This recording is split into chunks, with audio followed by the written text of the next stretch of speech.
Hello दोस्तों, स्वागत है आप लोगों का आपके अपने यूट्यूब चैनल आईएएस साहब में। साथियों, तो आज हम पढ़ने वाले हैं उत्तर प्रदेश पीसीएस प्रीलिम्स परीक्षा 2023 में जो जीएस 1 का पेपर था उसको हम देखेंगे क्या क्या पूछा गया था। जो 14 मई 2023 को आयोजित कराई गई थी परीक्षा 200 नंबर की, उसको हम देखेंगे। तो पहला क्वेश्चन है, उत्तर प्रदेश के संदर्भ में निम्नलिखित कथनों पर विचार कीजिए। पहला ऑप्शन है, राज्य के कुल भौगोलिक क्षेत्रफल का लगभग 12.8% वन है। पहला स्टेटमेंट कह रहा है राज्य के कुल भौगोलिक क्षेत्र का लगभग 12.8% वन है। उसके बाद में दूसरा कह रहा है जौनपुर, गाजीपुर और बलिया जिलों में कोई वन भूमि नहीं है। तो इसमें हमें बताना है कौन सा सही है और कौन सा गलत है, या दोनों सही हैं या दोनों सही गलत हैं या केवल एक सही है। तो इसका सही आंसर हो जाएगा ना तो एक और ना ही दो, यानी दोनों गलत है। इसका सही आंसर क्या होगा? दोनों गलत हैं। India state of forest report, India state of forest report यानी ISFR 2021 के अनुसार उत्तर प्रदेश में वनावरण 6.1% है। वनावरण कितना है? 6.15% है। उत्तर प्रदेश में वृक्षावरण 3.08% है। उत्तर प्रदेश में वृक्षावरण 3.08% है। अतः उत्तर प्रदेश के कुल भौगोलिक क्षेत्रफल का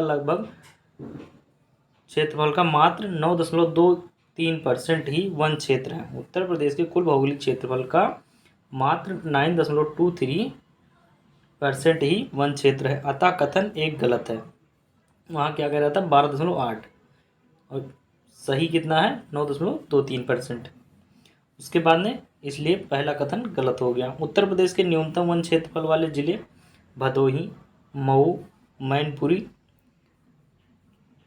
उत्तर प्रदेश के न्यूनतम वन क्षेत्रफल वाले जिले कौन कौन से? भदोही, मऊ और मैनपुरी। जबकि न्यूनतम वन प्रतिशतता वाले जिले भदोही, मैनपुरी व देवरिया हैं। जबकि प्रश्नगत कथन 2 में लिखा है जौनपुर, गाजीपुर व बलिया में कोई वन भूमि नहीं है। दिया गया है जो गलत है। जौनपुर, गाजीपुर, बलिया में कोई भूमि वन नहीं है, ये गलत है। भदोही, मऊ और मैनपुरी में सबसे कम वन क्षेत्र पाए जाते हैं। तो इसका सही आंसर हो जाएगा ना तो एक और ना तो दो, यानी ऑप्शन नंबर 2 सही है। लेकिन नोट दिया है आयोग ने अपनी प्रारंभिक उत्तर कुंजी में विकल्प डी को सही माना है। विकल्प डी क्या है?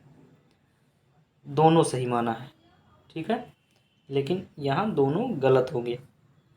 आगे दूसरा क्वेश्चन देखते हैं। दूसरा क्वेश्चन है, गैर पारंपरिक ऊर्जा स्रोत वह स्रोत हैं जो कि, पहला ऑप्शन है विद्युत जनित हैं, नवीकरणीय हैं, गैर नवीकरणीय हैं या ऊष्मा जनित हैं। तो इसका सही आंसर होगा नवीकरणीय है। गैर पारंपरिक ऊर्जा स्रोतों को नवीकरणीय ऊर्जा स्रोत के रूप में भी जाना जाता है। गैर पारंपरिक ऊर्जा स्रोत को नवीकरणीय ऊर्जा स्रोत के रूप में भी जाना जाता है, जिसके उदाहरण सौर ऊर्जा, जैव ऊर्जा, ज्वारीय ऊर्जा व पवन ऊर्जा आदि होते हैं। उसके बाद में अगला क्वेश्चन है, क्वेश्चन नंबर 3 है, निम्नलिखित में से कौन फिरोज तुगलक के नागरकोट अभियान के दौरान संग्रहित 300 संस्कृत पुस्तकों का अनुवाद किया? निम्नलिखित में से कौन फिरोज तुगलक के नागरकोट अभियान के दौरान संग्रहित 300 संस्कृत पुस्तकों का अनुवाद किया? पहला ऑप्शन है मुल्ला अब्दुल वाकी, दूसरा है अजीजुद्दीन खान, तीसरा है मिर्ज़ा मोहम्मद अली या तालिम अमूली। तो इसका सही आंसर हो जाएगा अजीजुद्दीन खान। अजीजुद्दीन खान इसका सही आंसर होगा। दलाइल ये फिरोज शाही फारसी भाषा में लिखा गया ग्रंथ है, जिसकी रचना फिरोज शाह तुगलक के आदेश पर उसके दरबारी कवि अजीउद्दीन खलीद खानी ने की थी। इसमें विभिन्न विषयों के 300 संस्कृत ग्रंथों का अनुवाद है। ये ग्रंथ फिरोज शाह तुगलक को नगरकोट के निकट ज्वालामुखी मंदिर से प्राप्त हुए थे। ठीक है साथियों, अगला क्वेश्चन है क्वेश्चन नंबर 4। 2022-23 के लिए गरीबी उन्मूलन के लिए अंतर्राष्ट्रीय दिवस का विषय क्या है? 2022-23 के लिए गरीबी उन्मूलन के लिए अंतर्राष्ट्रीय दिवस का विषय क्या है? पहला ऑप्शन है गरीबी और भेदभाव को समाप्त करने के लिए एक साथ आना। दूसरा ऑप्शन है गरीबी समाप्त करने के लिए बच्चों, उनके परिवारों और समुदायों को सशक्त बनाने के लिए एक साथ काम करना। ऑप्शन 3 है गरीबी के बिना दुनिया के वैश्विक कार्यों में तेजी लाना। ऑप्शन चौथा है व्यवहार में सभी के लिए गरिमा। तो इसका सही आंसर होगा व्यवहार में सभी के लिए गरिमा, डाइग्निटी फॉर ऑल प्रैक्टिस। अंतर्राष्ट्रीय गरीबी उन्मूलन दिवस प्रतिवर्ष 17 अक्टूबर को मनाया जाता है। वर्ष 2022-23 के लिए गरीबी उन्मूलन के लिए अंतर्राष्ट्रीय दिवस का विषय था व्यवहार में सभी के लिए गरिमा। इसका सही आंसर ऑप्शन नंबर डी होगा। ठीक है, उसके बाद में क्वेश्चन नंबर, निम्नलिखित में से कौन से निर्धनता का के प्रकार हैं?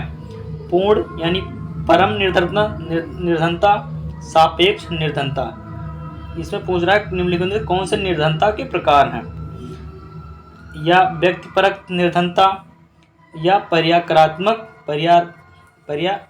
प्रक्रियात्मक निर्धनता। तो ये 4 ऑप्शन दिया गया है। इसमें पूछ रहा है कौन सा निर्धनता के प्रकार हैं। तो इसमें सही होगा 1 और 2, परम निर्धनता यानी पूर्ण निर्धनता और सापेक्ष निर्धनता, ये दोनों निर्धनता के प्रकार हैं। बाकी ये दोनों व्यक्तिपरक निर्धनता और प्रक्रियात्मक निर्धनता, ये दोनों इसके प्रकार नहीं हैं। ठीक है, निर्धनता के 2 प्रकार होते हैं। पूर्ण यानी परम निर्धनता, जब घरेलू आय एक निश्चित स्तर से नीचे होती है। जब घरेलू आय एक निश्चित स्तर से नीचे होती है, इससे व्यक्ति या परिवार के लिए भोजन, आश्रय, सुरक्षित पेयजल, शिक्षा आदि बुनियादी जरूरतों को पूरा करना असंभव हो जाता है, तब उसे क्या कहते हैं? पूर्ण निर्धनता यानी परम निर्धनता। उसके बाद ऑप्शन दूसरा है सापेक्ष निर्धनता। किसे कहते हैं? जब परिवार को औसत घरेलू आय से 50% कम प्राप्त होता है। परिवारों के पास कुछ पैसा होता है, परंतु उनके पास इतना पैसा नहीं होता है कि वे बुनियादी चीज़ों से ऊपर भी कुछ वहन कर सकें, तब इसे सापेक्ष निर्धनता कहा जाता है। इसे कभी कभी सापेक्ष अभाव के रूप में भी जाना जाता है। लेकिन नोट में दिया है आयोग ने इस प्रश्न का उत्तर विकल्प डी को माना है, यानी 1, 2 और 3 को माना है। ठीक है, यानी इन्होंने व्यक्तिपरक निर्धनता को भी अपने ऑप्शन में लिया है, आयोग ने क्या लिया है। लेकिन सही देखा जाए इसका सही आंसर क्या होगा? परम निर्धनता और सापेक्ष निर्धनता। क्वेश्चन नंबर 6 है आर्थिक विकास में मानव संसाधन का योगदान के संदर्भ में निम्नलिखित कथनों में से कौन सा से सही है? आर्थिक विकास में मानव संसाधन का योगदान के संदर्भ में निम्नलिखित कथनों में से कौन से सही हैं? पहला है आर्थिक विकास का जनसंख्या वृद्धि पर प्रभाव। आर्थिक विकास का जनसंख्या वृद्धि पर प्रभाव। दूसरा है जनसंख्या वृद्धि का आर्थिक विकास पर प्रभाव। तो इसका सही आंसर होगा दोनों यानी 1 और 2 दोनों ऑप्शन इसका सही होगा। आर्थिक विकास तथा जनसंख्या परस्पर एक दूसरे को प्रभावित करते हैं। आर्थिक विकास तीव्र होने से जनसंख्या वृद्धि नकारात्मक रूप से प्रभावित होती है। आर्थिक विकास तीव्र होने से जनसंख्या वृद्धि नकारात्मक रूप से प्रभावित होती है, जबकि जनसंख्या वृद्धि से आर्थिक विकास नकारात्मक और सकारात्मक दोनों ही तरह से प्रभावित होता है। क्वेश्चन नंबर 7 है निम्नलिखित घटनाओं पर विचार कीजिए तथा इन्हें सही कालानुक्रम में व्यवस्थित कीजिए, सबसे पहले से लेकर आखिरी गतिविधि तक। तो सबसे पहला ऑप्शन है प्रारूप समिति की नियुक्ति। उसके बाद में भारतीय संविधान को अंगीकृत और अधिनियमित किया गया। उसके बाद में भारतीय संविधान के प्रवृत्त होने की तिथि और संविधान सभा की प्रथम बैठक। तो इसका सही आंसर क्या होगा? इसको सबसे पहले जो कार्य हुआ उसको पहले करना है, फिर उसके बाद यानी क्रम से लगाना है हमें। तो सबसे पहले संविधान सभा की प्रथम बैठक हुई 9 दिसंबर 1946 को। ठीक है, इसका सही आंसर हो जाएगा 4123, 4123। उसके बाद में संविधान सभा की प्रथम बैठक 9 दिसंबर 1946 को हुई। प्रारूप समिति की नियुक्ति हुई 29 अगस्त 1947 को। भारतीय संविधान को अंगीकृत किया गया और अधिनियमित किया कब किया गया? 26 नवंबर 1949 को। भारतीय संविधान के प्रवृत्त होने की तिथि 26 जनवरी 1950 की है। ठीक है, भारत संविधान सभा की प्रथम बैठक 9 दिसंबर 1946 को। प्रारूप समिति की नियुक्ति 29 अगस्त 1947 को। भारतीय संविधान को अंगीकृत और अधिनियमित कब किया गया? 26 नवंबर 1949 को। और भारतीय संविधान को लागू कब किया गया? 26 जनवरी 1950 को। यानी 26 नवंबर को बनके तैयार हो गया संविधान, मतलब मान लिया गया कि हाँ ये संविधान लागू किया जाएगा, और 26 जनवरी से लागू कर दिया गया 1950 में। ठीक है साथियों। उसके बाद में क्वेश्चन नंबर 8 है, सूची 1 को सूची 2 से सुमेलित करना है। नीचे दिए गए कूट का प्रयोग करके सही उत्तर का चुनाव करना है। ठीक है, तो कौन सा जो व्याध है, कौन सा रोग है, किसके कौन से का फैक्टर के कारण होता है? तो डेंगू किसके कारण होता है? डेंगू। मलेरिया को पता है, मलेरिया का पता है प्रोटोजोआ। ठीक है, तो डी का 2 से, अब यहाँ से हम पकड़ लेंगे डी वाला 2 से 4132 यह वाला सही होगा। ठीक है, पेप्टिक वर्ण में जीवाणु पाया जाता है। ठीक है, डेंगू जब होता है तो विषाणु के कारण होता है, पीलफा होता है कृमि के द्वारा, और मलेरिया प्रोटोजोआ के द्वारा। लेकिन नोट में दिया है प्रश्न में बैक्टीरिया जीवाणु के स्थान पर हिंदी में विषाणु लिखा है, जो कि त्रुटिपूर्ण है। जीवाणु के स्थान पर विषाणु लिखा है, जीवाणु के स्थान पर विषाणु लिखा है। ठीक है, बैक्टीरिया ये चीज़ है, यहाँ जीवाणु होना चाहिए। ठीक है, उसके बाद में क्वेश्चन नंबर 9 है, सूची 1 को सूची 2 से सुमेलित कीजिए तथा सूचियों के नीचे दिए गए कोड से सही का उत्तर चुनिए। पुस्तक दी है और विषय कौन से विषय से संबंधित है? मीरात ये सिकंदरी, ऑप्शन 1 है बंगाल का इतिहास। बुरहान ये मसीर, ये बहमनी के अहमदनगर का इतिहास, या रियाज उस सलातीन। इनको चारों ऑप्शन को एक दूसरे से मिलाना है। ठीक है, मैच कराना है। तो इसको जैसे मैच कराएंगे, मीरात ये सिकंदरी, तो ये हो जाएगा गुजरात का विजय से संबंधित है। ठीक है, यानी ऑप्शन नंबर इसका 4213 सही हो जाएगा। मीरात ये सिकंदरी गुजरात विजय से संबंधित है। बुरहान ये मसीर बहमनी के अहमदनगर का इतिहास का संबंधित है, बहमनी के अहमदनगर का इतिहास से संबंधित है। रियाज उस सलातीन बंगाल का इतिहास है से संबंधित है। रियाज उस सलातीन पुस्तक बंगाल के इतिहास से संबंधित है। और रियाज उल इंसा महमूद गमा के पत्रों का संग्रह है। रियाज उल इंसा महमूद गमा के पत्रों का संग्रह है। क्वेश्चन नंबर 10 दिया है, जिसमें एक अभिकथन है और दूसरे को कारण कहा गया है। ठीक है, अभिकथन को ए कहा गया, ए से डिनोट किया गया है, और कारण को आर से डिनोट किया गया है।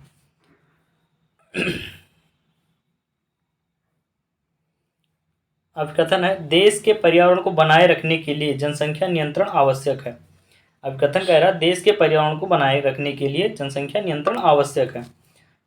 कारण क्या है? जनसंख्या में तीव्र वृद्धि के कारण पर्यावरण संतुलन बना रहता है। अब ये पूछ रहा है क्या एक दूसरे का मतलब व्याख्या करता है इसका, और दोनों सही हैं। इसका सही ऑप्शन चुनना है, सही है या गलत है कुछ भी है, उसका ऑप्शन दिया है।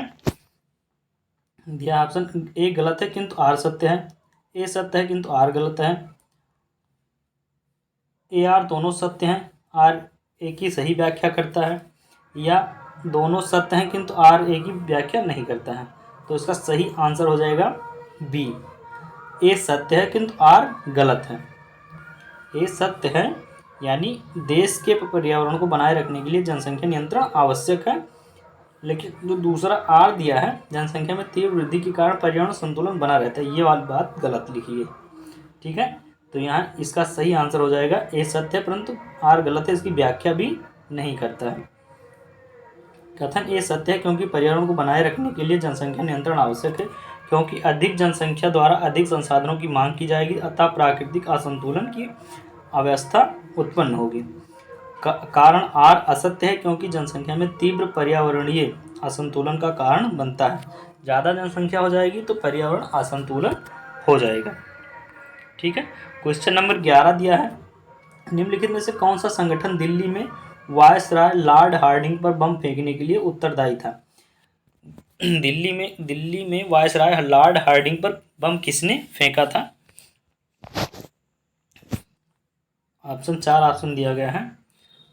कौन सी समिति ने, मतलब किसने फेंका था, कौन से संगठन ने फेंका था, ये बताना। अखिल भारतीय मजदूर संघ के द्वारा फेंका गया था, या युगांतर के द्वारा फेंका गया था, या यूनाइटेड पेट्रियाटिक संघ के द्वारा फेंका गया था, या अनुशीलन समिति के द्वारा फेंका गया था? तो इसका सही आंसर होगा अनुशीलन समिति के द्वारा फेंका गया था, यानी ऑप्शन नंबर डी सही होगा।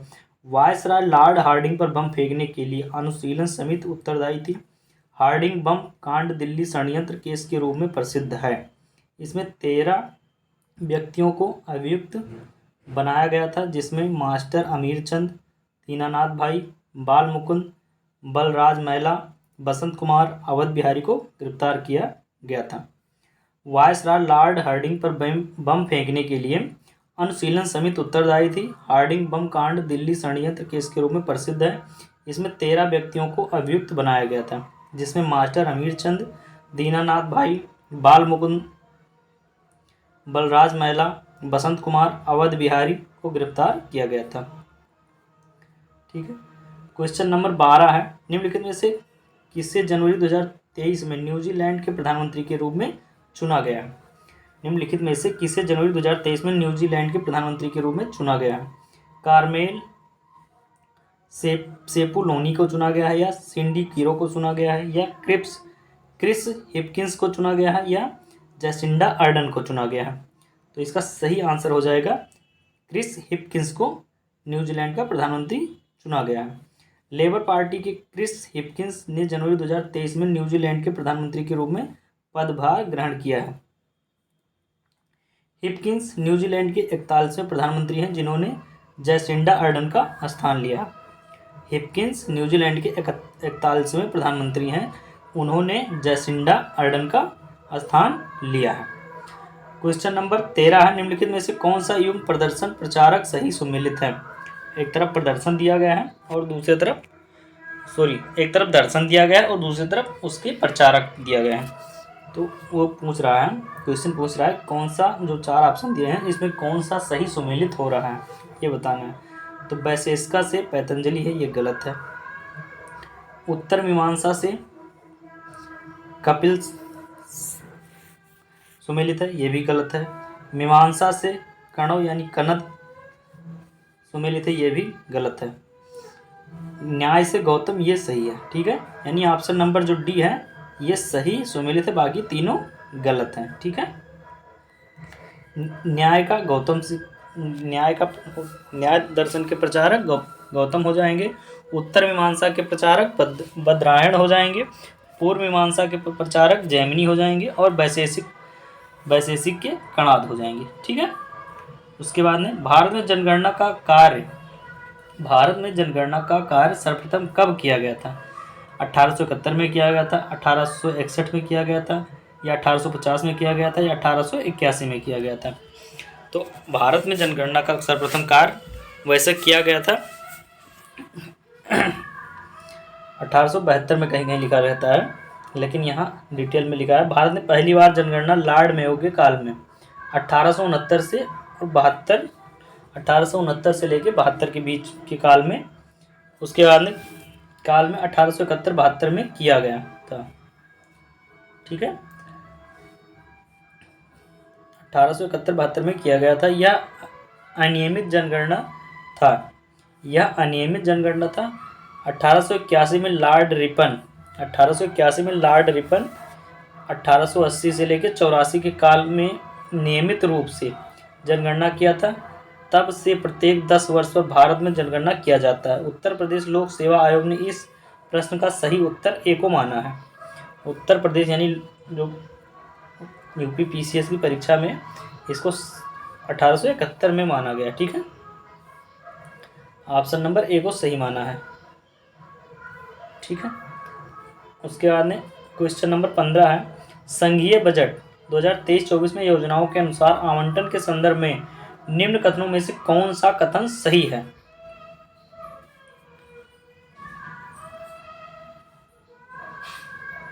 पिछले वर्ष की तुलना में मनरेगा हेतु आवंटन में सर्वाधिक प्रतिशत कटौती दर्ज की गई। ऑप्शन दूसरा है, पिछले वर्ष की तुलना में जल जीवन मिशन हेतु आवंटन में सर्वाधिक प्रतिशत वृद्धि दर्ज की गई। तो इसको सही बताना है कौन सा ऑप्शन सही है। दोनों में से दोनों सही है या एक सही है या दोनों नहीं सही है, ये बताना है हमें। ठीक है, तो इसमें केवल पहला सही है। पहला कौन सा था? पिछले वर्ष की तुलना में मनरेगा है तो आवंटन में सर्वाधिक प्रतिशत कटौती दर्ज की गई है। ठीक है, संघीय बजट 2023-24 में पिछले वर्ष की तुलना में मनरेगा है तो आवंटन में सर्वाधिक लगभग 18% की कटौती दर्ज की गई। मनरेगा के लिए वर्ष 2022-23 के बजट में 73,000 करोड़ रुपए का आवंटन किया गया था, जिसे वर्ष 2023-24 के बजट में घटाकर 60,000 करोड़ रुपए कर दिया गया। पहले 73,000 करोड़ था, 18% कम कर दिया गया, 60,000 करोड़ कर दिया गया। ठीक है, संघीय बजट 2023-24 में जल जीवन मिशन के लिए 70,000 करोड़ रुपए का आवंटन किया गया था, जो बजट 2022-23 के आवंटन 60,000 करोड़ रुपए से लगभग 16.6% अधिक है। अतः दूसरा कथन असत्य है, क्योंकि प्रधानमंत्री आवास योजना में सर्वाधिक वृद्धि लगभग 66% वृद्धि हुई। संघीय बजट 2022-23 में प्रधानमंत्री आवास योजना के लिए 48,000 करोड़ रुपए का आवंटन किया गया था, जिसे 2023-24 में बढ़ाकर 79,590 करोड़ रुपए कर दिया गया है। क्वेश्चन नंबर 16 है, फरवरी 2023 में भारत के सबसे बड़े हेलीकॉप्टर निर्माण संयंत्र का उद्घाटन निम्नलिखित में से किस स्थान पर हुआ था? फरवरी 2023 में भारत के सबसे बड़े हेलीकॉप्टर निर्माण संयंत्र का उद्घाटन निम्नलिखित में से किस स्थान पर हुआ था? ऑप्शन नंबर 1 है नासिक महाराष्ट्र में, या चकेरी उत्तर प्रदेश में, या कोयम्बटूर तमिलनाडु में, या तुमकुर कर्नाटक में। तो इसका सही आंसर है 6 फरवरी 2023 को कर्नाटक स्थित तुमकुर नगर में 6 फरवरी 2023 को कर्नाटक स्थित तुमकुर नगर में हिंदुस्तान एरोनॉटिकल लिमिटेड यानी HAL हेलीकॉप्टर निर्माण फैक्ट्री की आधारशिला रखी गई। यह भारत के साथ साथ एशिया का सबसे बड़ा हेलीकॉप्टर निर्माण कारखाना है।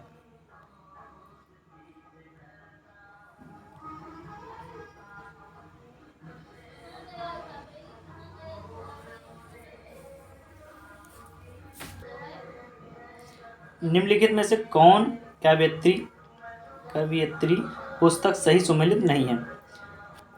दयाबाई विनय मल्लिका से, सहजोबाई सहज प्रकाश से, गंगाबाई गणेश देवलीला से, या सोन कुमारी स्वर्णबेली की कविता से। तो इसमें पूछ रहा कौन सी कवियत्री जो है किस पुस्तक से सही सुमेलित नहीं है। ठीक है, ये बताना है। तो ऑप्शन नंबर जो सी है गंगाबाई गणेश देवलीला, ये सही नहीं है, बाकी तीनों सही है। गंगाबाई देवी त्रिया निषेध से संबंधित है। दयाबाई विनय मल्लिका से सही है, बिल्कुल सही है। सहजोबाई सहज प्रकाश से संबंधित है, बिल्कुल सही है। सोन कुमारी स्वर्ण बेली कविता से संबंधित है, ये भी सही है। गंगाबाई देवी त्रिया निषेध से संबंधित है। ठीक है, उसके बाद में पंचायतों के समस्त चुनाव का संचालन करता है। जो ग्राम पंचायत का चुनाव होता है वो कौन करवाता है? भारत का निर्वाचन आयोग करवाता है, या पंचायती राज आयोग करवाता है, या राज्य निर्वाचन आयोग करवाता है, या राज्य व्यवस्थापिका करवाती है? इसका सही आंसर बताना है। भारतीय संविधान के अनुच्छेद 243 के अनुसार पंचायतों के समस्त चुनावों का संचालन राज्य निर्वाचन आयोग करता है। अनुच्छेद 243 के तहत एक राज्य निर्वाचन आयोग के गठन का प्रावधान किया गया है तथा उसे पंचायतों व नगर पालिकाओं के सभी निर्वाचनों के लिए निर्वाचक नामावली तैयार करने तथा निर्वाचनों के संचालन का अधीक्षण, निर्देशन और नियंत्रण की शक्ति प्रदान की गई है। राज्य निर्वाचन आयोग में एक निर्वाचन आयुक्त होता है जो राज्यपाल द्वारा नियुक्त किया जाता है। भारतीय संविधान के अनुच्छेद 243 के अनुसार पंचायतों के समस्त चुनाव का संचालन राज्य निर्वाचन आयोग करता है। अनुच्छेद 243 के तहत एक राज्य निर्वाचन आयोग के गठन का प्रावधान किया गया है तथा उसे पंचायतों व नगर पालिकाओं के सभी निर्वाचनों के लिए निर्वाचक नामावली तैयार करने तथा निर्वाचनों के संचालन का अधीक्षण, निर्देशन और नियंत्रण की शक्ति प्रदान की गई है। राज्य निर्वाचन आयोग में एक निर्वाचन आयुक्त तो होता है जो राज्यपाल द्वारा नियुक्त किया जाता है। क्वेश्चन नंबर 19 है, पंचायती राज पर अशोक मेहता समिति प्रतिवेदन 1977 की प्रमुख सिफारिशों के संदर्भ में निम्नलिखित कथनों में से कौन सा सही है? पंचायती राज पर अशोक मेहता समिति प्रतिवेदन 1970 की प्रमुख सिफारिशों के संदर्भ में निम्नलिखित में से कौन से कथनों में से कौन सा सही है? पहला है, पंचायती राज के 3 स्तरीय व्यवस्था के स्थान पर 2 स्तरीय व्यवस्था होनी चाहिए। दूसरा है राज्य स्तर के नीचे पर्यवेक्षण हेतु खंड को विकेंद्रीकरण का प्रथम बिंदु माना जाना चाहिए। राज्य स्तर के नीचे पर्यवेक्षण हेतु खंड को विकेंद्रीकरण का प्रथम बिंदु माना जाना चाहिए। इससे पूछ रहा दोनों सही हैं, सही उत्तर का चयन कीजिए। दोनों सही हैं या एक सही है या दोनों गलत हैं या केवल 2 सही है, कौन सा सही है? तो इसका सही आंसर हो जाएगा केवल एक सही है, पहला वाला सही है।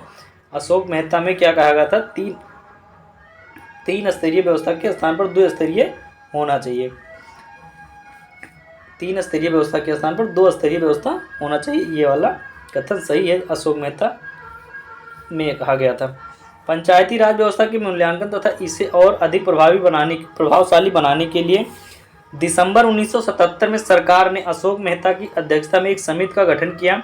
समिति ने अगस्त 1978 में अपनी रिपोर्ट सरकार को सौंपी थी।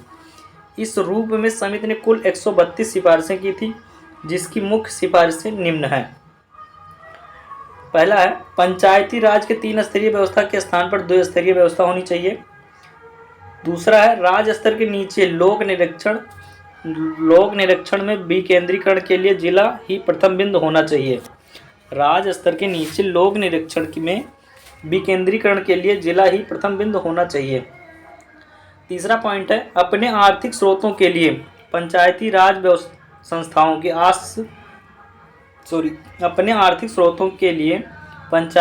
संस्थाओं के पास कराधान ही अनिवार्य शक्ति हो। चौथा पॉइंट है, पंचायती राज संस्थाओं के मामलों की देखरेख के लिए राज्य मंत्रिपरिषद में एक मंत्री की नियुक्ति होनी चाहिए। पंचायती राज संस्थाओं के मामलों की देखरेख के लिए राज्य मंत्रिपरिषद में एक मंत्री की नियुक्ति होनी चाहिए। पांचवा पॉइंट है, उनकी जनसंख्या के आधार पर अनुसूचित जाति व जनजाति के लिए स्थान आरक्षित होना चाहिए। उनकी जनसंख्या के आधार पर अनुसूचित जाति व जनजाति के लिए स्थान आरक्षित होना चाहिए। ये 5 पॉइंट दिए गए थे अशोक मेहता समिति। ठीक है,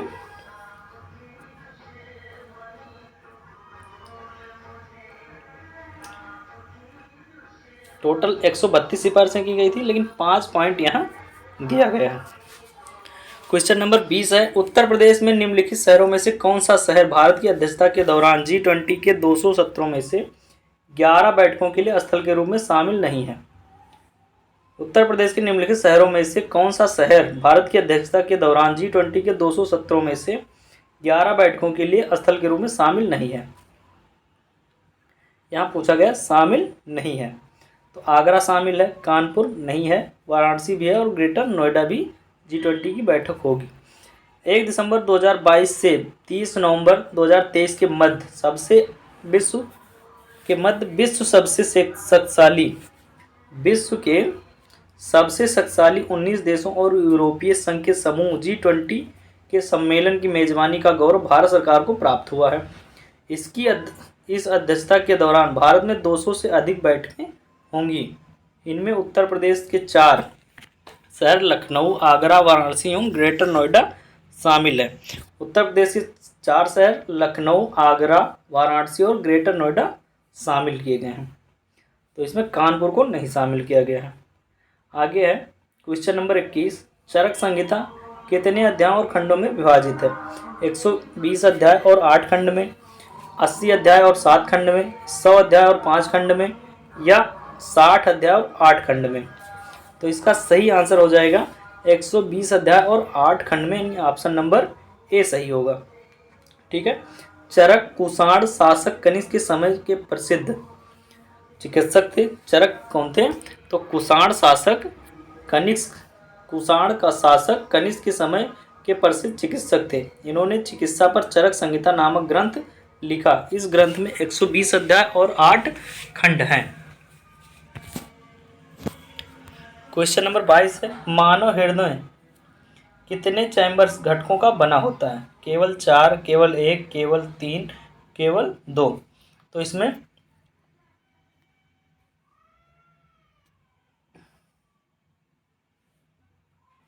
मानव हृदय चैम्बर कितने चैम्बर घटकों का बना होता है? मानव हृदय कितने चैम्बर घटकों का बना होता है? केवल 4, केवल 1, केवल 3, केवल 2? तो ये बना होता है 4 चैम्बर का। ठीक है।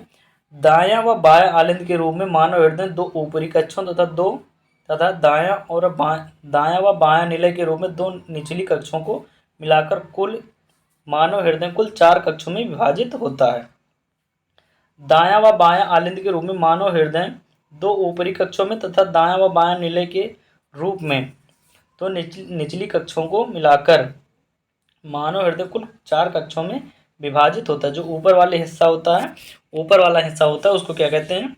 आलिंद कहते हैं, और नीचे वाले हिस्से को क्या कहते हैं? निलय कहते हैं। ठीक है। इसके बाद में फरवरी 2023 तक उत्तर प्रदेश में अमृत भारत स्टेशन योजना के तहत आधुनिकीकरण के लिए कितने रेलवे स्टेशन की पहचान की गई है? फरवरी 2023 तक उत्तर प्रदेश में अमृत भारत स्टेशन योजना के तहत आधुनिकीकरण के लिए कितने रेलवे स्टेशनों की पहचान की गई है? तो इसका सही आंसर है 149। ऑप्शन नंबर बी सही है, 149। रेलवे मंत्रालय की प्रेस विज्ञप्ति के अनुसार अमृत भारत स्टेशन योजना के तहत रेलवे स्टेशनों के उन्नयन हेतु देश भर में कुल 1275 स्टेशनों की पहचान की गई है, जिसमें 149 स्टेशनों की पहचान उत्तर प्रदेश में किया गया है। पूरे भारत में 1275 स्टेशन की पहचान की गई है और उत्तर प्रदेश में 149 रेलवे स्टेशनों की पहचान करके उत्तर प्रदेश में किया गया है, या किसी भी राज्य में सर्वाधिक है। यानी भारत के किसी भी राज्य में देखा जाए तो ये उत्तर प्रदेश में सर्वाधिक संख्या है उत्तर प्रदेश की। ठीक है। क्वेश्चन नंबर 24 है, निम्नलिखित में से कौन सा mRNA वैक्सीन है जिसका प्रयोग कोविड-19 संक्रमण के विरुद्ध किया जाता है? मडराना, सिनोवैक, स्पुतनिक या नोवावैक्स? कौन सा वैक्सीन है जिसका प्रयोग कोविड-19 संक्रमण के विरुद्ध किया जाता है? तो इसका सही आंसर क्या होगा? इसका सही आंसर हो जाएगा आपका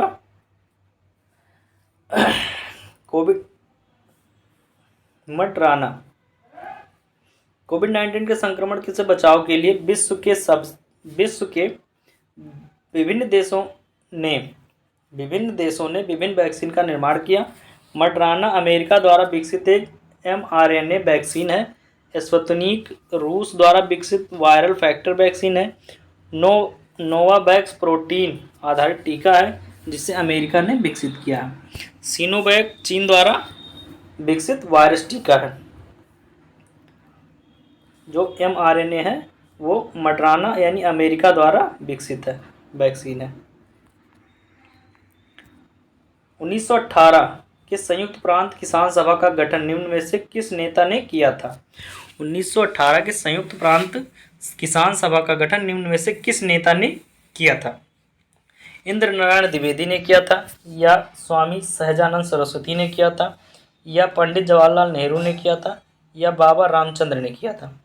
तो इसका सही आंसर होगा इंद्र नारायण द्विवेदी ने किया था। फरवरी 1918 में इंद्र नारायण द्विवेदी, मदन मोहन मालवीय और गौरी शंकर मिश्र के प्रयासों से संयुक्त प्रांत किसान सभा का गठन किया गया था। किसान सभा ने किसानों किसानों से बेदखल जमीन को जोतने और बेगार न करने की अपील की थी। किसान सभा ने किसानों से बेदखल जमीन को जोतने और बेगार न करने की अपील की थी। क्वेश्चन नंबर 26 है, वैदिक कालीन प्रशासन में भागदू कौन अधिकारी था? भागदू जो था, भागदू कौन सा पद था जिसे कौन कौन से अधिकारी कहा जाता था? भागदू का एक पद था, उसे कौन सा अधिकारी कहा जाता था? जंगलों का प्रधान अधिकारी कहा जाता था, या राजस्व कर जमा करने वाला कहा जाता था, या समाचार पहुंचाने वाला दूत कहा जाता था, या जुआ विभाग का प्रधान अधिकारी होता था? तो इसका सही आंसर होगा राजस्व कर जमा करने वाला अधिकारी को क्या कहा जाता था? भागदू। भागदू कहा जाता वैदिक कालीन प्रशासन में। ठीक है साथियों, उसके बाद में है 27 नंबर। कुछ अनुच्छेद दिए हुए हैं, उनको सही सुमेलित करना है। आर्टिकल 324 किससे संबंधित होगा ये? उसके बाद में अनुच्छेद 315, अनुच्छेद 280 और अनुच्छेद 338। तो 338 हो जाएगा राष्ट्रीय अनुसूचित जाति और जनजाति आयोग। ठीक, 280 हो जाएगा वित्त आयोग से। ठीक है, तो 338 इसको हम यहीं से पकड़ लेंगे। डी का एक और सी का दो, यानी ऑप्शन नंबर डी सही हो जाएगा। ठीक है, डी का एक और सी का दो, डी का एक और सी का दो इसी में मिल रहा है और किसी में नहीं मिल रहा है, तो यहीं से हमने पकड़ लिया। अनुच्छेद 324 निर्वाचन आयोग का हो जाएगा। अनुच्छेद 315 लोक सेवा आयोग का हो जाएगा। और उसके बाद में अनुच्छेद 280 वित्त आयोग की बात कही गई है अनुच्छेद 280 में, और अनुच्छेद 338 में राष्ट्रीय अनुसूचित जाति आयोग की बात कही गई है। ठीक है, अगला क्वेश्चन होगा, केंद्रीय बजट 2023 में वित्तीय क्षेत्र में राजकोषीय प्रबंधन के लिए कौन सा वाक्य सही है? केंद्रीय बजट 2023 में वित्तीय क्षेत्र में राजकोषीय प्रबंधन के लिए कौन सा वाक्य सही है? राज्यों को 20 वर्ष के लिए ब्याज मुक्त ऋण मिलेगा। उसके बाद में है 2023-24 के बजट अनुमानों में कुल 55 लाख करोड़ रुपए हैं। 2023-24 के बजट अनुमानों में कुल व्यय 55 लाख करोड़ रुपए हैं, या फिर 2025-26 के लिए राजकोषीय घाटे को 5.5% से नीचे रखने का लक्ष्य है। अगला पॉइंट है, जीएसडीपी को 3.5% राजकोषीय घाटे के राज्यों को अनुमति। तो इसका सही आंसर डी होगा, ऑप्शन नंबर डी। जीएसडीपी को 3.5% राजकोषीय घाटे के राज्यों को अनुमति। केंद्रीय बजट 2023-24 में वित्तीय क्षेत्र में राजकोषीय प्रबंधन हेतु निम्न प्रावधान किए गए हैं। राज्यों को 50 वर्ष के लिए व्यय मुक्त ऋण। दूसरा पॉइंट है 2023-24 में बजट अनुमानों में कुल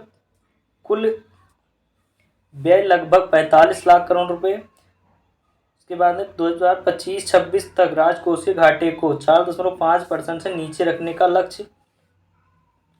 अगला पॉइंट है 2023-24 के बजट में राज्यों को जीएसडीपी का 3.5% राजकोषीय घाटे की अनुमति। अतः विकल्प डी सही है और सभी गलत है। जो डी विकल्प है वो सही है, 3.5% राजकोषीय घाटे की अनुमानित अनुमति है, बाकी सब गलत है। क्वेश्चन नंबर 29 है, मिलिंद पन्हो राजा मिलिंद तथा एक बौद्ध भिक्षु के मत संवाद रूप में है। वह भिक्षु कौन थे? और राजा मिलिंद तथा एक बौद्ध भिक्षु के मत संवाद रूप में है। वह भिक्षु थे नागभट्ट थे, कुमारिल भट्ट थे या नागसेन थे या नागार्जुन थे? तो इसका सही आंसर हो जाएगा नागसेन। सही आंसर क्या होगा? नागसेन। मिलिंद पुनः राजा मिलिंद तथा बौद्ध भिक्षु नागसेन यानी नागार्जुन के मध्य संवाद के रूप में एक ग्रंथ है। मिलिंद पन्हो राजा मिलिंद तथा बौद्ध भिक्षु नागसेन नागार्जुन के मध्य संवाद के रूप में एक ग्रंथ है। नागसेन को नागार्जुन के नाम से भी संबोधित किया जाता है। आयोग ने विकल्प सी ही सही माना है। ठीक है। निम्नलिखित में से किसने स्पेयर पुस्तक लिखी है? किंग चार्ल्स ने लिखी है, प्रिंस विलियम्स ने लिखी है, या प्रिंस हैरी ने लिखी है, या प्रिंस फिलिप ने लिखी है? तो ऑप्शन नंबर सी सही हो जाएगा। प्रिंस हैरी ने स्पेयर नामक पुस्तक लिखी है। स्पेयर पुस्तक की रचना प्रिंस हैरी ने की है। इस पुस्तक का संदर्भ एक कुलीन कहावत से है। एक उत्तराधिकारी और एक अतिरिक्त यह सुनिश्चित करने के लिए आवश्यक था कि उत्तराधिकारी के साथ कुछ भी होने पर परिवार में विरासत बनी रहे। स्पेयर पुस्तक की रचना प्रिंस हैरी ने की है। इस पुस्तक का संदर्भ एक कुलीन कहावत से है। एक उत्तराधिकारी और एक अतिरिक्त यह सुनिश्चित करने के लिए आवश्यक था कि उत्तराधिकारी के साथ कुछ भी होने पर परिवार में विरासत बनी रहे। क्वेश्चन नंबर 31 है। नीचे दो कथन दिए गए हैं जिनमें से एक अभिकथन है और दूसरा कारण कहा गया है। ठीक है। कथन है फरवरी 2023 में 12 चीतों को दक्षिण अफ्रीका से लाया गया है। फरवरी 2023 में 12 चीतों को दक्षिण अफ्रीका से लाया गया है। उसके बाद चीतों की आबादी को सुधारना भारत की प्राथमिकता है। तो इसमें पूछ रहा है ए सत्य है किंतु आर गलत है, ए गलत है किंतु आर सत्य है, दोनों सत्य हैं आर ए की सही व्याख्या करता है, या आर सत्य है, ए और आर सत्य है किंतु व्याख्या नहीं करता है। तो इसका सही आंसर हो जाएगा ए आर दोनों सत्य हैं और आर ए की सही व्याख्या करता है। ठीक है। ऑप्शन नंबर सी सही हो जाएगा, दोनों सत्य हैं और आर ए की सही व्याख्या करता है। 18 फरवरी 2023 को दक्षिण अफ्रीका से 12 चीतों को भारत लाया गया था। फिर इन चीतों को कूनो राष्ट्रीय उद्यान यानी मध्य प्रदेश में स्थानांतरित किया गया। इसके पहले नामीबिया से 8 चीतों को 17 सितंबर 2022 को 17 सितंबर 2022 को भारत लाया गया था, जो भारत में चीतों की आबादी को सुधारना भारत सरकार की प्राथमिकता प्राप्त कार्यक्रम का हिस्सा है।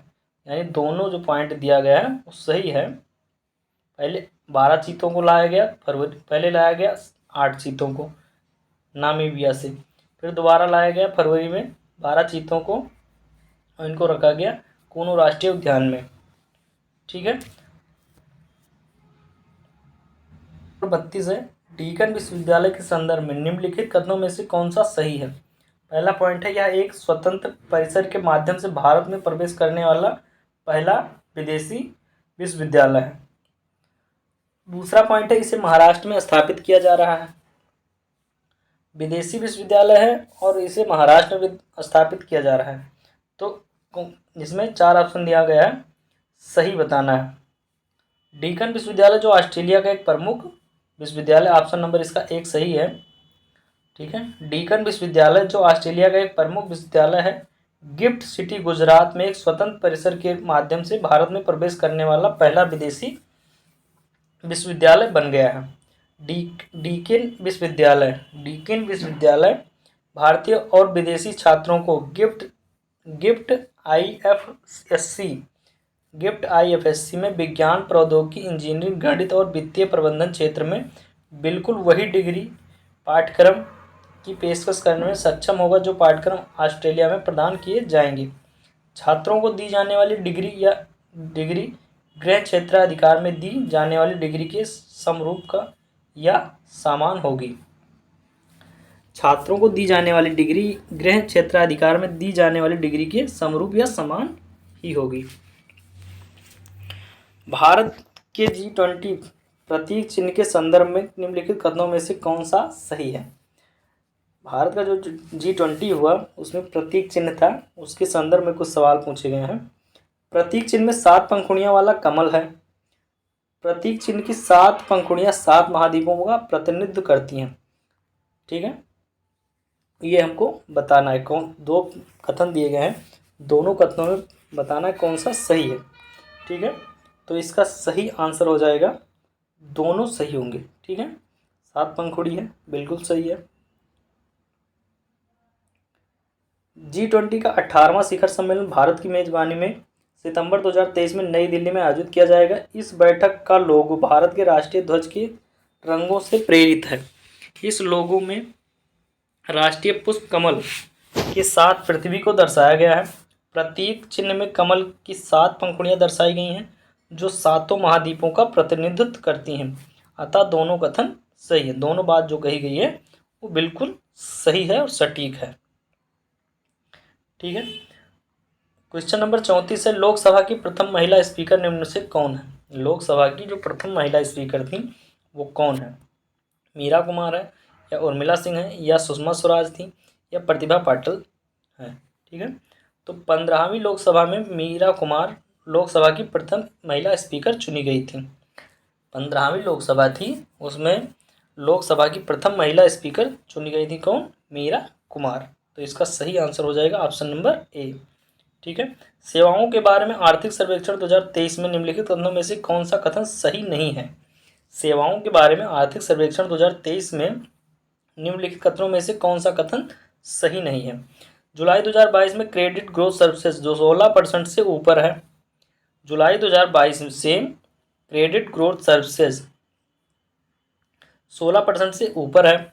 ऑप्शन बी है 75 डिजिटल बैंकिंग इकाइयों की घोषणा वित्तीय सेवाओं को बदलने के लिए की गई है। उसके बाद में ऑप्शन सी है पीएमआई सेवाओं में 2022 जुलाई से सबसे मजबूत विस्तार देखा गया। पीएमआई सेवाओं में 2022 जुलाई से सबसे मजबूत विस्तार देखा गया है। उसके बाद में है फैशन, ग्रोसरी और जनरल मर्चेंडाइज 2030 तक भारतीय ई कॉमर्स बाजार के लगभग 2/3 हिस्से में अपना स्थान रखेंगे। फैशन, ग्रोसरी और जनरल मर्चेंडाइज 2030 तक भारतीय ई कॉमर्स बाजार के लगभग 2/3 हिस्से में अपना स्थान रखेंगे। ठीक है, तो इसमें ऑप्शन नंबर जो डी है वो गलत है। ठीक है, ये ऑप्शन नंबर डी गलत है। शेष कथन सत्य हैं क्योंकि फैशन, ग्रोसरी और जनरल मर्चेंडाइज 2030 तक नहीं बल्कि 2027 तक ही ई कॉमर्स बाजार के लगभग 2/3 हिस्से में अपना स्थान रख लेंगे। ठीक है, निम्नलिखित पेशवाओं के शासनकाल पर विचार कीजिए तथा उन्हें काल क्रमानुसार व्यवस्थित कीजिए। कुछ पेशवाओं के शासनकाल पर बात की गई है, उनको सही क्रम में लगाना है आपको। पहला है बालाजी विश्वनाथ, दूसरा है बाजीराव प्रथम, तीसरा है नारायण राव और चौथा है माधवराव प्रथम। तो सबसे पहला शासनकाल किसका आएगा? तो ये आएगा बालाजी विश्वनाथ का, फिर बाजीराव प्रथम का, उसके बाद में फिर माधवराव प्रथम का, उसके बाद में नारायण राव का। ठीक है, तो बालाजी विश्वनाथ का शासनकाल कब से कब तक है? 1713 से लेकर 1720 तक। बाजीराव प्रथम का 1720 से लेकर 1740 तक। माधवराव प्रथम का 1761 से लेकर 1772 तक और नारायण राव का 1772 से लेकर 1773 तक शासनकाल चला। ठीक है, क्वेश्चन नंबर 37 है, निम्न में से यूक्रेन का सबसे बड़ा कोयला उत्पादक केंद्र कौन सा है? निम्नलिखित में से यूक्रेन का सबसे बड़ा कोयला उत्पादक केंद्र कौन सा है? खार्किव है, जेपोरिजिया है, डोनेट्स्क है या क्यू है? सही आंसर होगा डोनेट्स्क। ये जो है ये कोयला उत्पादन का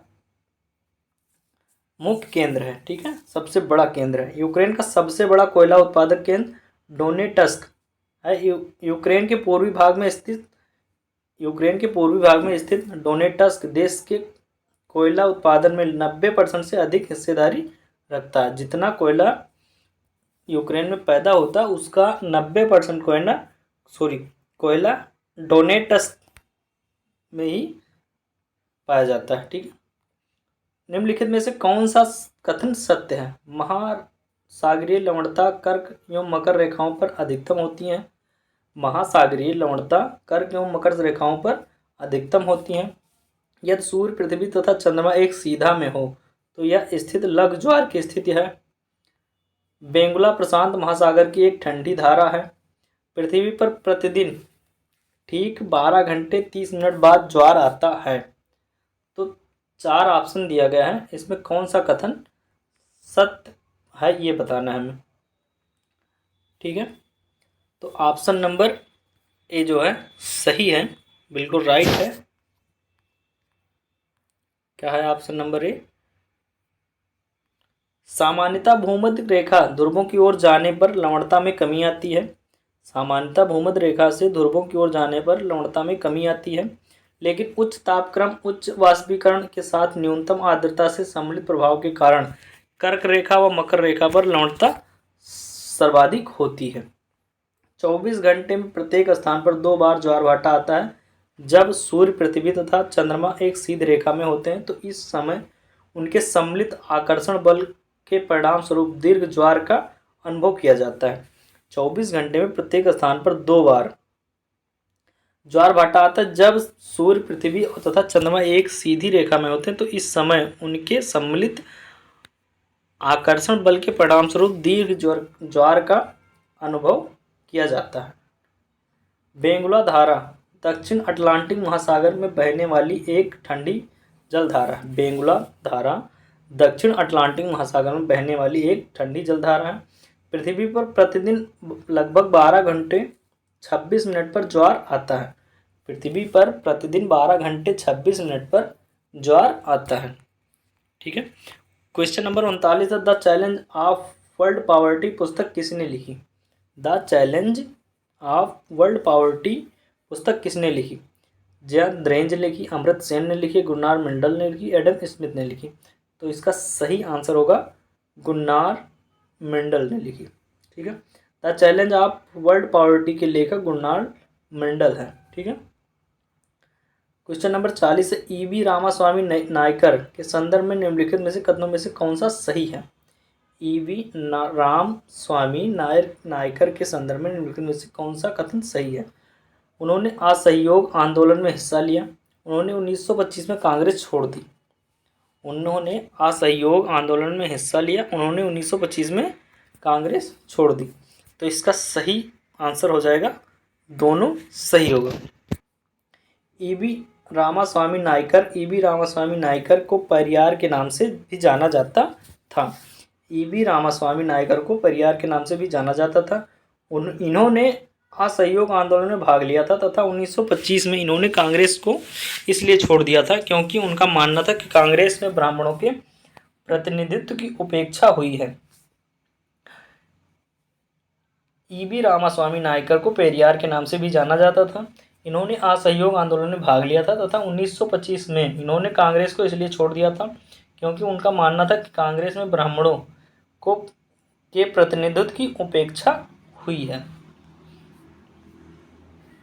क्वेश्चन नंबर 41 है, दिसंबर 2022 में न्यूजीलैंड ने अगली पीढ़ी के लिए धूम्रपान पर प्रतिबंध लगाने वाला विश्व का पहला कानून पारित किया। न्यूजीलैंड का लक्ष्य कब से कब तक लक्ष्य है तक धूम्रपान मुक्त होना है? 2025 तक या 24 तक या 29 तक या 30 तक? तो इसका सही आंसर हो जाएगा 2025 तक। वर्ष 2025 तक देश को धूम्रपान से मुक्त करने के लक्ष्य को प्राप्त करने हेतु दिसंबर 2022 में न्यूजीलैंड ने अगली पीढ़ी के लिए धूम्रपान प्रयोग पर प्रतिबंध लगाने के लिए एक कानून पारित किया। ऐसा कानून पारित करने वाला न्यूजीलैंड विश्व का प्रथम देश है। ठीक है, जनवरी 2023 में किस एयरलाइन का विमान नेपाल में दुर्घटनाग्रस्त हुआ? जनवरी 2023 में किस एयरलाइन का विमान नेपाल में दुर्घटनाग्रस्त हुआ? तारा एयरलाइन, नेपाल एयरलाइन, यति एयरलाइन या बुद्धा एयरलाइन?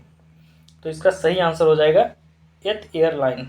ठीक है, 15 जनवरी 2023 को यति एयरलाइन का विमान दुर्घटनाग्रस्त हो गया जिसमें 70 लोगों की मृत्यु हुई।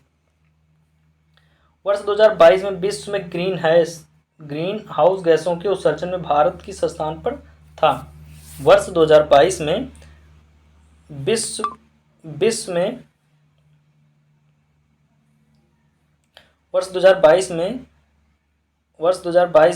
में ग्रीन हाउस गैसों के उत्सर्जन में भारत किस स्थान पर था? तो इसका सही आंसर कुछ कन्फर्म नहीं है।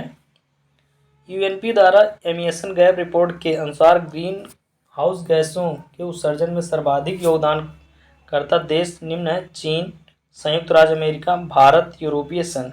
इस प्रकार उपयुक्त सभी विकल्प गलत हैं, परंतु लोक सेवा आयोग इसका उत्तर विकल्प ए को सही मानता है। ए को क्या माना है? सही माना है इन्होंने। ठीक है। एक भौगोलिक इकाई जो पानी को इकट्ठा करती है, एक भौगोलिक इकाई जो पानी को इकट्ठा करती है, भंडारण करती है और पानी छोड़ती है, उसे क्या कहते हैं? जल विभाजक कहते हैं, आर्द्र भूमि कहते हैं, पानी का हौज कहते हैं, या व्यर्थ भूमि कहते हैं। ठीक है।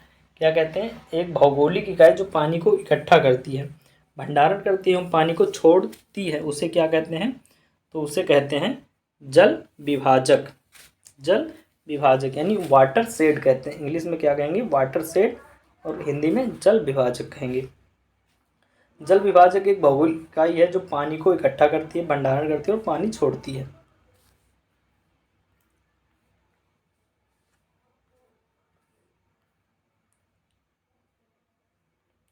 मानव विकास रिपोर्ट 2021-22 के संदर्भ में निम्नलिखित में से कौन सा कथन सत्य है? मानव विकास सूचकांक में भारत की श्रेणी 2020 में 130 से उन्नत होकर 2022 में 132 हो गई। क्या सही है? मानव विकास सूचकांक में भारत की श्रेणी 2020 में 130 से 2022 में 32 तक गिर गई है। कौन सा सही है ये बताना है। ठीक है। तो इसका सही आंसर हो जाएगा ऑप्शन नंबर 2 सही होगा। ठीक है। मानव विकास सूचकांक 2021-22 के अनुसार भारत की श्रेणी वर्ष 2020 में 131 से गिरकर वर्ष 2022 में 132 हो गई, जो कि कोविड-19 महामारी के मद्देनज़र एचडीआई स्कोर में वैश्विक गिरावट के अनुरूप है। मानव विकास रिपोर्ट वर्ष 1990 से जारी की जाती है। यह एक समग्र सूचकांक है जो 4 संकेतकों को ध्यान में रखते हुए मानव विकास में औसत उपलब्धि को मापता है। यह है जन्म के समय, जीवन प्रत्याशा, स्कूली शिक्षा के अपेक्षित वर्ष, स्कूली शिक्षा के औसत वर्ष और सकल राष्ट्रीय आय। इस प्रकार उपयुक्त दोनों ही कथन असत्य हैं, परंतु आयोग द्वारा इसका उत्तर विकल्प डी सही माना गया है। ठीक है। आयोग द्वारा इसका उत्तर सही माना गया है डी को। केंद्रीय बजट 2023-24 में कुल परिव्यय में निम्नलिखित में से कौन सा कथन सही नहीं है? केंद्रीय बजट 2023-24 में कुल परिव्यय में निम्नलिखित में से कौन सा कथन सही नहीं है? ब्याज भुगतान 20%, सब्सिडी 9%, करों एवं शुल्कों में राज्य की भागीदारी 18%, रक्षा व्यय 8%। तो इसका सही आंसर हो जाएगा सब्सिडी 9%। ये गलत हो जाएगा। ठीक है। ब्याज भुगतान 20% सही है, करों एवं शुल्कों में राज्य की भागीदारी 18% सही है, रक्षा व्यय 8% सही है, सब्सिडी 7% है, ना कि 9% है। ठीक है। 9% नहीं है, ये गलत हो जाएगा, यहाँ 7%। ठीक है। आगे है सूची को 2 से सम्मिलित कीजिए और नीचे दिए गए कोड का प्रयोग कीजिए। ठीक है। उपयुक्त जनसंख्या सिद्धांत किसने दिया था? सामाजिक अपसमायोजन सिद्धांत किसने दिया? और जनसंख्या संक्रमण सिद्धांत किसने दिया? उसके बाद में जनसंख्या खाद्यान्न आपूर्ति सिद्धांत किसने दिया? ये 4 ऑप्शन है और सूची 1 को सूची 2 से सम्मिलित करना है। तो इसका सही आंसर होगा 3412। ठीक है।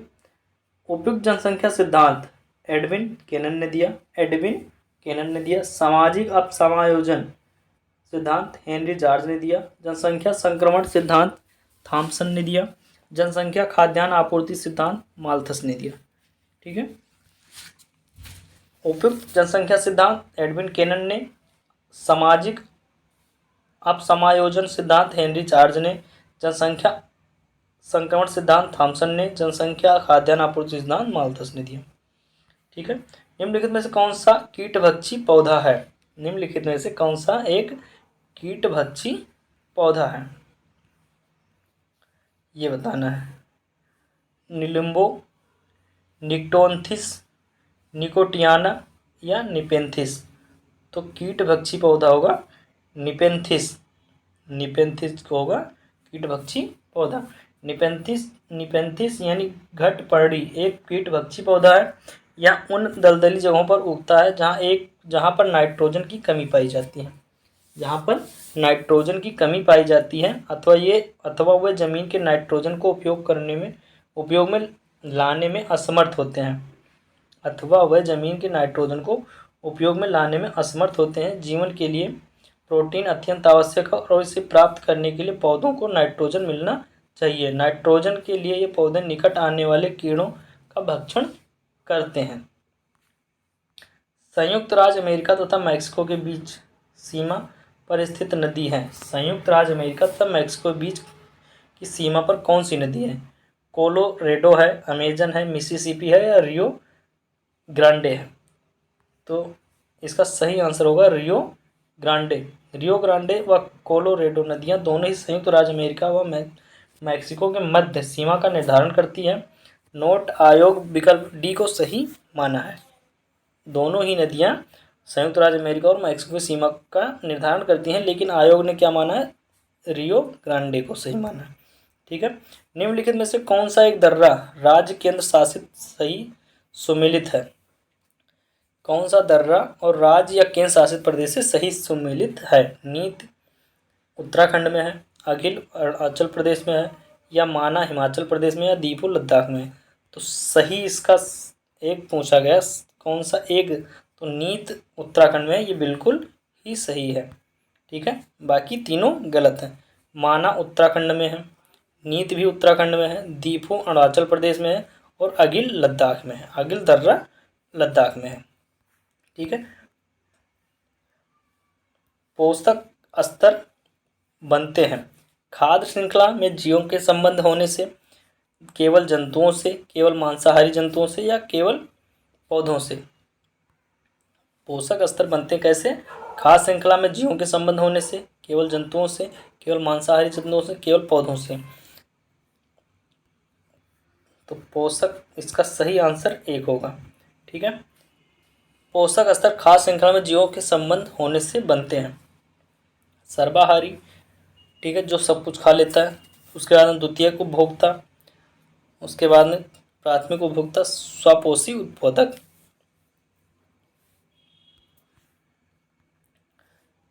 निम्नलिखित में से कौन सा एक केंद्रीय बजट विभाग 2023-24 अनुमानित आवंटित राशि सही सुमेलित है? निम्नलिखित में से कौन एक केंद्रीय बजट विभाग 2023-24 अनुमानित आवंटित राशि सही सुमेलित है?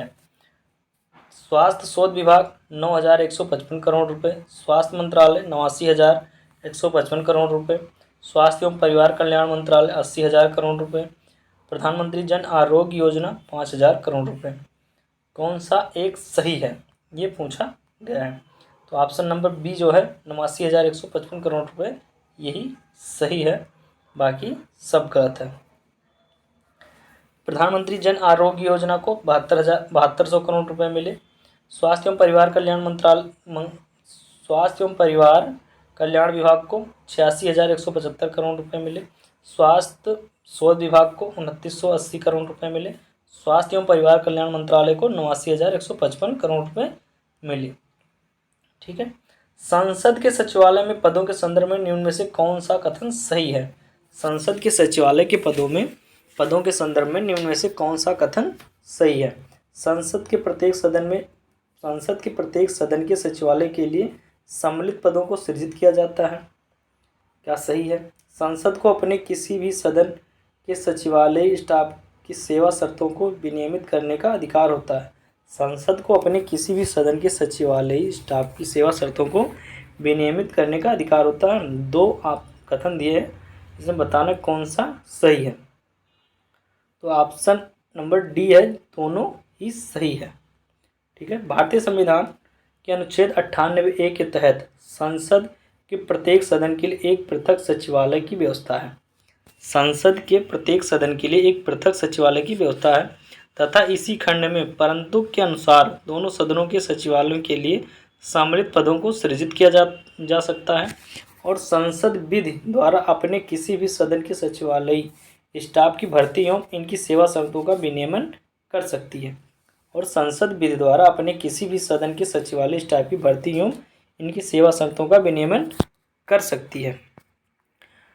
क्वेश्चन नंबर 54 है 25 दिसंबर 2022 को निम्नलिखित में से किस देश द्वारा 1 जनवरी 2005 के बाद जन्मे हुए पुरुषों के लिए 1 वर्ष की सैनिक सेवा अनिवार्य कर दी गई है। 25 दिसंबर 2022 को निम्नलिखित में से किस देश द्वारा 1 जनवरी 2005 के बाद जन्मे हुए पुरुषों के लिए 1 वर्ष की सैनिक सेवा अनिवार्य कर दी गई है। अफगानिस्तान में हुआ ऐसा, या म्यांमार में हुआ, या श्रीलंका में हुआ, या ताइवान में हुआ।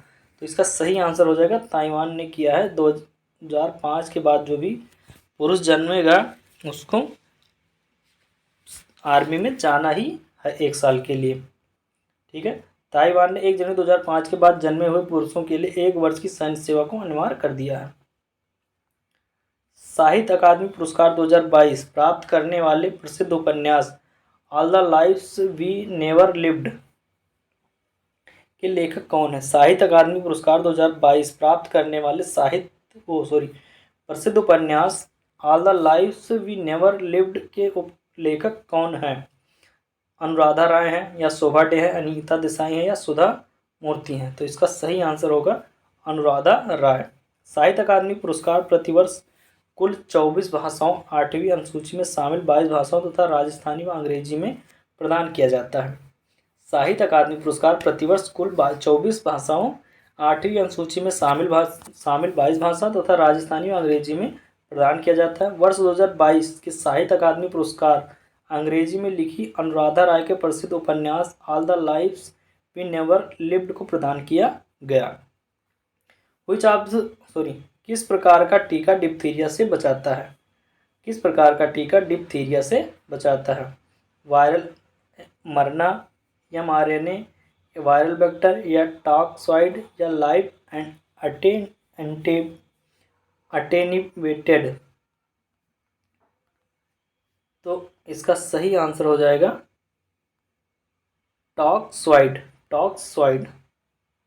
डिप्थीरिया एक गंभीर बैक्टीरियल संक्रमण होता है जो नाक और गले की श्लेष्मा झिल्ली को प्रभावित करता है। एक छाले के रूप में दिखाई देता है और गले में सूजन आना, गले में दर्द होना, कुछ खाने पीने में दर्द होना इसके लक्षण है। इस संक्रमण से सुरक्षा के लिए टॉक्सॉइड टीका लगाया जाता है।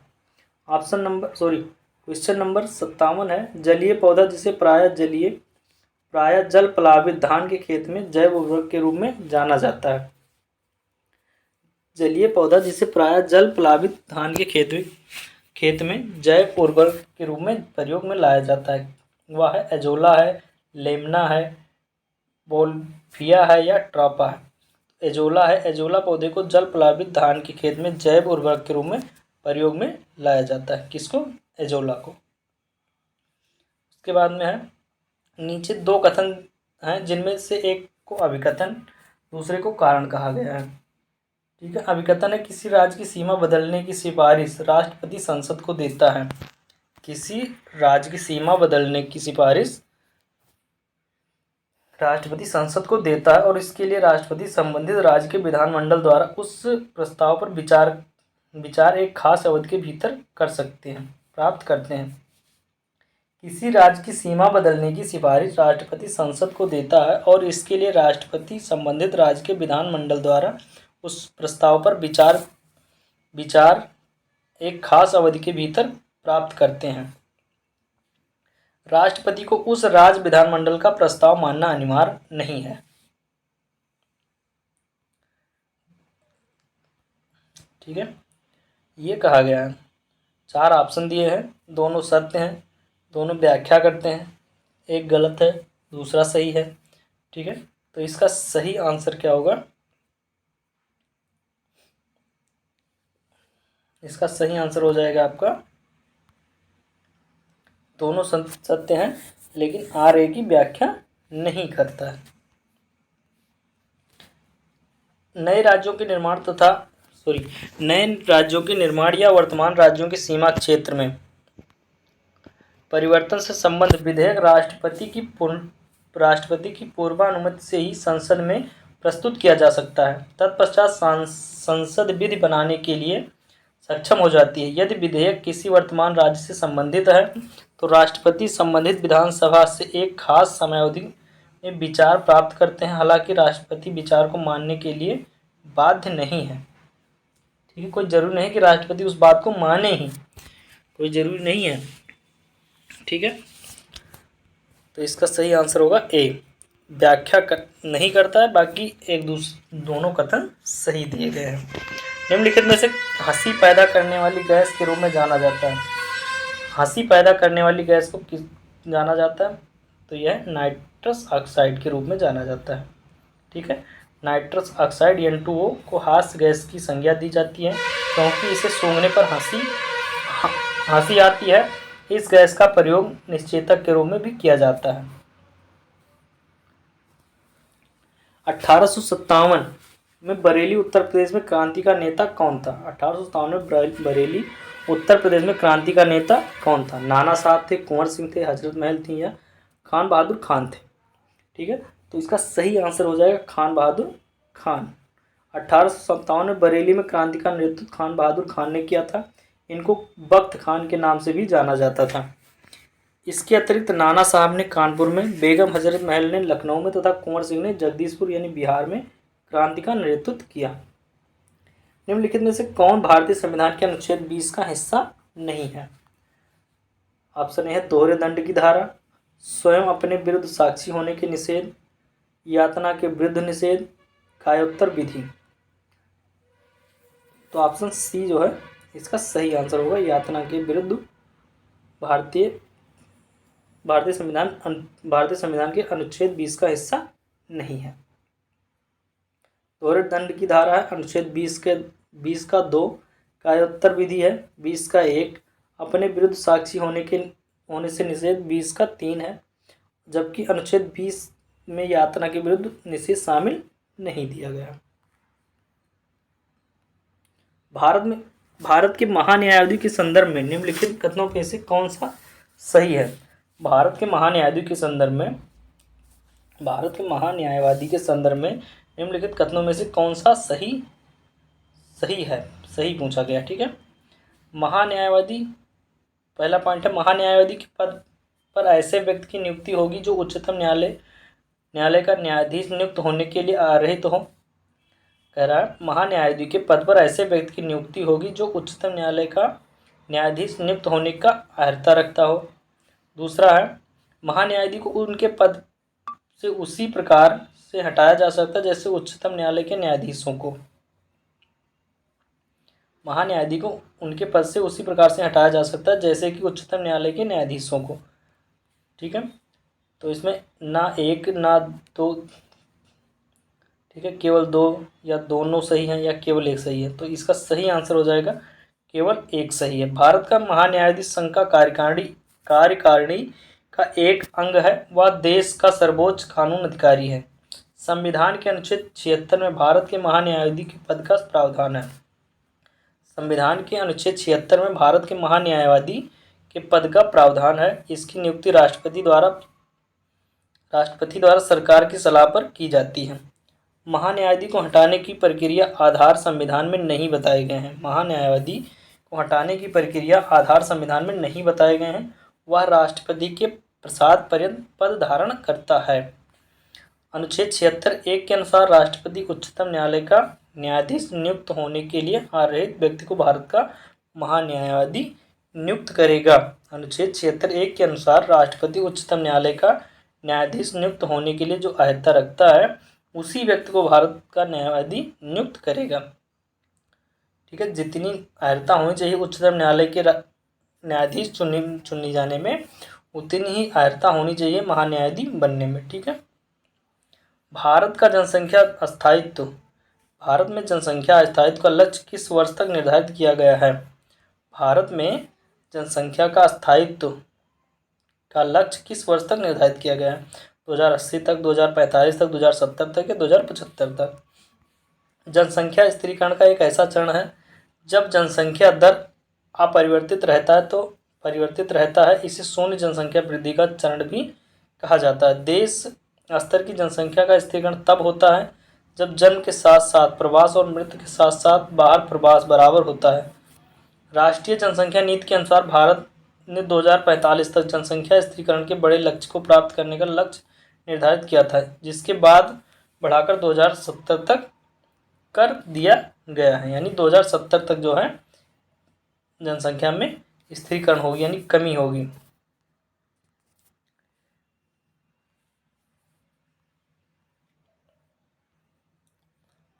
क्वेश्चन नंबर 64 है, निम्न युग्मों में से कौन सा युग्म संविधान की अनुसूची से सम्मिलित नहीं है? 9वीं अनुसूची राज्यसभा का आवंटन है, बिल्कुल गलत है।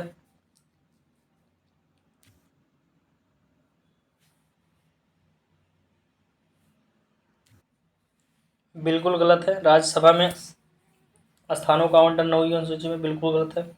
उसके बाद में 3री अनुसूची शपथ या प्रतिज्ञान का प्रारूप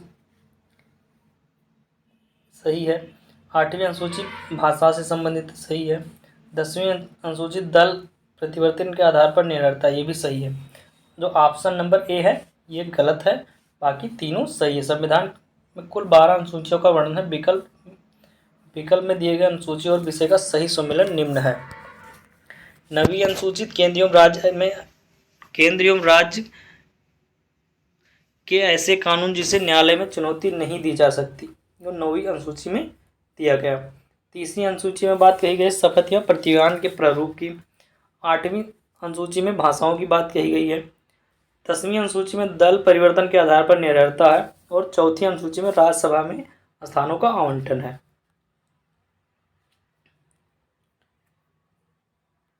सूची 1 को सूची 2 से सम्मिलित कीजिए तथा सूची नीचे दिए गए सही कूट से उत्तर का चयन कीजिए।